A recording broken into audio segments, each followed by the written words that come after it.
Kongres Ekonomi Bumiputera yang pertama telah diadakan pada tahun 1965.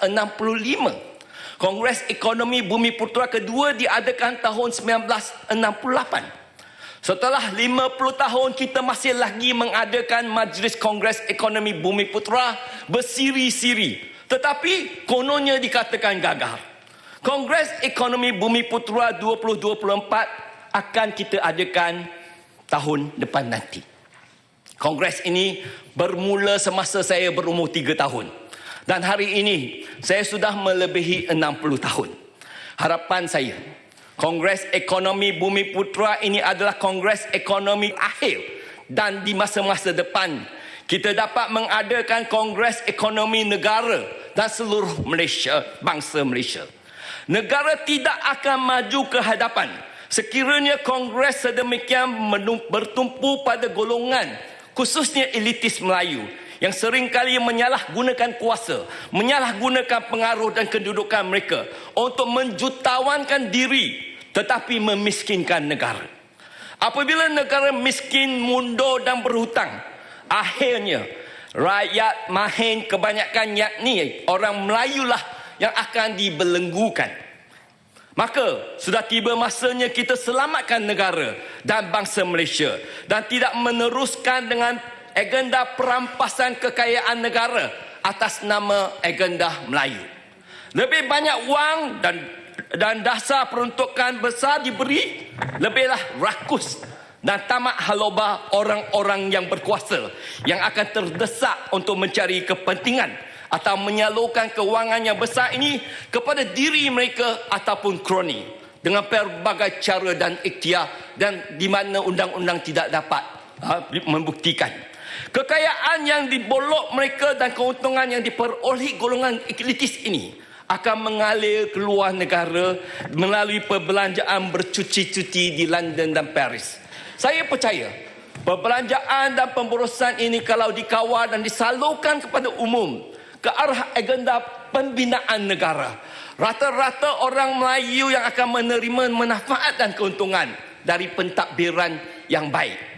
Saya ingin memetik ucapan Tun Dr. Mahathir 30 tahun dahulu pada 10 hari bulan Januari 1992 dalam Majlis Kongres Ekonomi Bumiputera ketiga seperti berikut.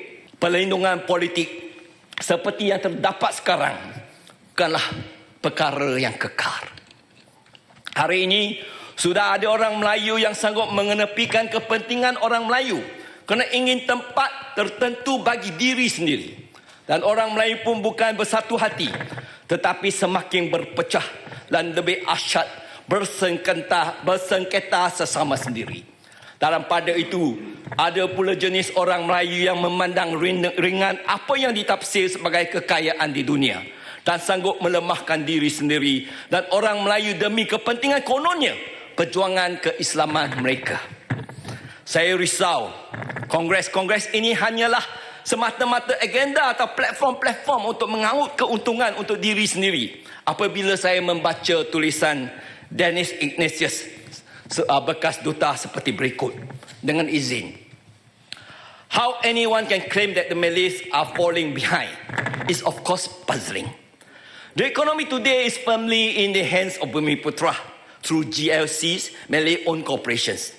Malays also dominate all the key national institutions and all aspects of the government. The majority of cabinet ministers and MPs, department heads, vice chancellors are all Malay. On top of that, Malays receive the overwhelming majority of scholarships, university places, budgetary allocations, government contracts, and a host of other privileges. Furthermore, over the span of the last 50 years, 10 Malaysian plans, 52 national budgets, and 9 prime ministers. More than 2 trillion has been spent with hundreds of federal and state agencies and companies to uplift the Bumiputera community. And yet, there are those who still moan and groan about the Bumiputera being left behind and claim for more money and more policy. Saya bukan hendak menidakkan hak orang Melayu ataupun berniat mempersoalkan pelaksanaan Kongres Bumiputera ini. Tetapi apa yang cuba saya sampaikan ialah sudah tiba masanya Kongres Bumi Putra ini tidak lagi ditunggang demi meraih political brownie points atau dijadikan platform kesempatan oleh sesetengah pihak yang oportunis. Enough is enough. Saya berharap kerajaan madani mampu untuk mengubah stigma terhadap Kongres Bumi Putra ini dan benar-benar mengajukan kongres yang menguntungkan rakyat, menguntungkan negara dengan rangka jangka masa panjang dan berupaya membawa kemajuan yang kekal kepada keseluruhan rakyat dan Melayu dan bukannya keuntungan sementara kepada beberapa lapisan atasan masyarakat Melayu dengan memperkudakan agenda Melayu.